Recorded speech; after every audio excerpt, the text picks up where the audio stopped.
మీరు చెడ్డవారయ్యుండి ఎలాగూ మంచి మాటలు పలుకగలరు? హృదయమందు నిండి ఉండు దానిని బట్టి నోరు మాటలాడును కదా అని ప్రభువారు అన్నారు. అలాగే ఈ వాక్యాన్ని గమనించండి. ఎఫెసీ 5:18 మరియు మద్యముతో మత్తులై ఉండకుడి, దానిలో దుర్వ్యాపారం గలదు, అయితే ఆత్మ పూర్ణులై ఉండుడి. ఈ 2 వచనాలు మనకు తెలియజేయనది ఏమనగా హృదయము నింపబడాలి, లోకముతో కాదు, దేవుని ఆత్మతో నింపబడాలి. అయితే అంతర్గతంగా మానవ హృదయము నింపబడిన దానిని బట్టి బహిరంగంగా మానవ క్రియలు, వేష భాషలు, ప్రవర్తన, మాటలు మొదలైనవి ఉంటాయి.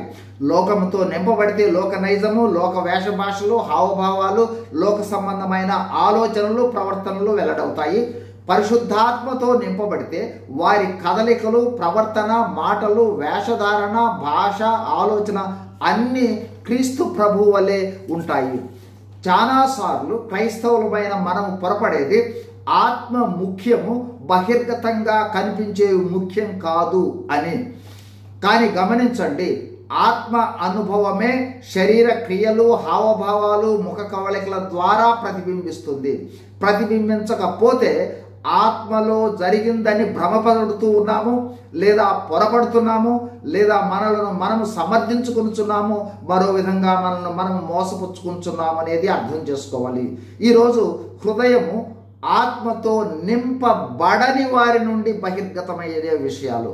హృదయము ఆత్మతో నింపబడని వారి నుండి 1 చెడ్డ మాటలు, దూషణ, అబద్ధములు, మోసపు మాటలు. 2 జారత్వము, అపవిత్రత, కామాతురత, త్రాగుబోతుతనము, తిండిపోతుతనము.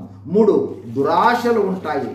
4 దేవుని కన్నా ధనాన్నే ఎక్కువగా ప్రేమిస్తారు. 5 కోపము, ఆగ్రహము, ద్వేషము, అసూయలు వారి ముఖ కవళికల్లో ఉంటాయి. 6 లోక సంబంధమైన వేషధారణ, వస్త్రధారణ, అలంకరణ కలిగి ఉంటారు. 7 దేవునికి చెల్లించవలసిన స్థాయిలో కృతజ్ఞత కలిగి ఉండరు.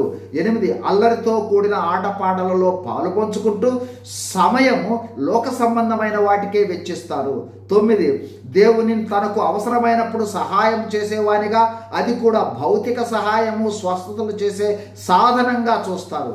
10 దేవుని సంఘ సహవాసము, వాక్యము, ప్రార్థన, ఆరాధన మొదలైన వాటి విషయాలలో మొక్కుబడిగా పాల్గొంటారు.